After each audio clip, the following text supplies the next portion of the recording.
Languages change and evolve. Latin turned into Romance languages and Proto-Germanic turned into English and German, and that is something that keeps happening with our languages today. You can watch Sidnaf's video on that topic. He covered pronunciation changes in English, but what I think can be really interesting is how grammar changes. See, people can pronounce things in different ways and still speak the same language, kind of like using another kind of font. But changes in grammar are what eventually make one language different from another. Think of how Latin used all those cases and no Romance languages uses them now. Except for Romanian, that last loyal son.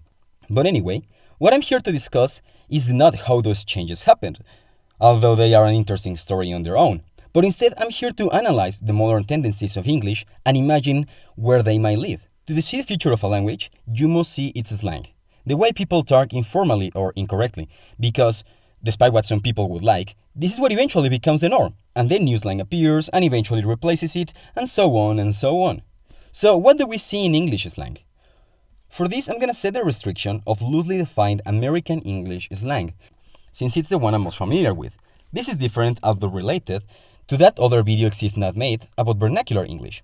English slang comprises the use of words like I'ma, I'da, gonna, wanna, sorta, kinda, lemme, oughta, betcha, sija, gimme, donna, shoulda, and many more. You get the idea.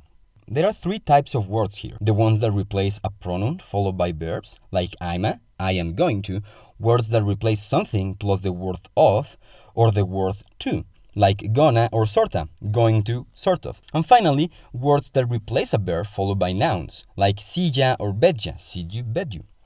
And consider that I say that these words replace others, instead of saying that they are contractions, like I'll or there, because they are not contractions. Instead, they are called weak forms due to relaxed pronunciation. There's a good understanding of why they came about, but that's a story for another day.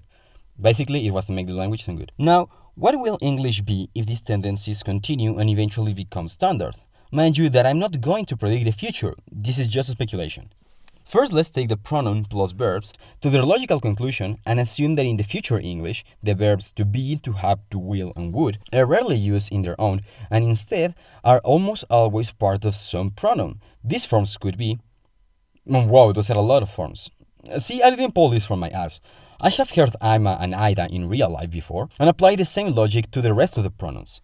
And then I extrapolated from those to come up with the tables of Iva and Isla. If these forms of the nouns are the only ones allowed, people see you funny if you say she is, then you need the pronoun and the verb to tell the verbal tense of the whole phrase. Like, if someone says she's a, you already know that the next verb is going to be in infinitive, she's a master of the force. And if someone says Judah, you know the next verb is in past participle.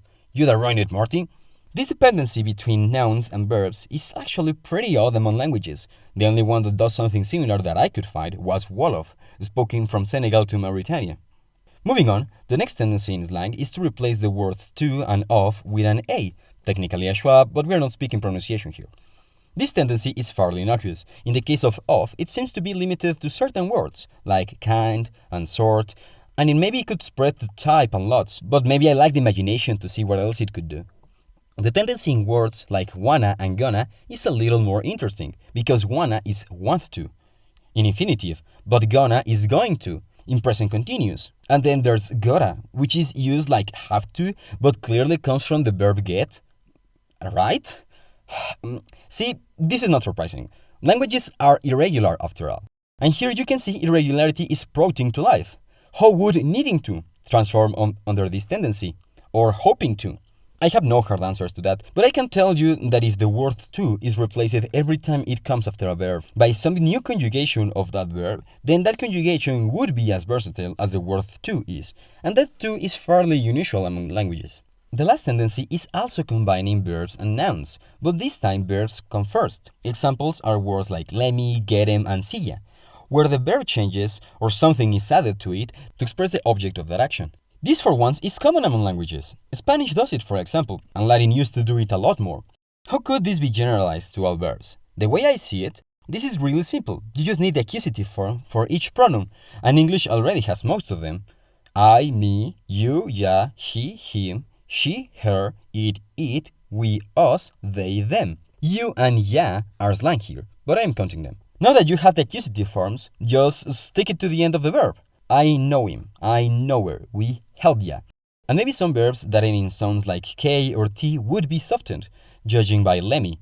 But I am not sure about that one. This is all just an exercise of imagination. What if?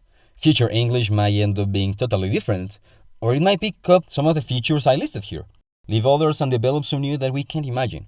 But one thing is for sure, that even though the form of speech changes along the millennia, and words that once had praise now we see them weird and strange, and yet that's how people really used to talk, and spoke as well of love as we do now. Geoffrey Chaucer.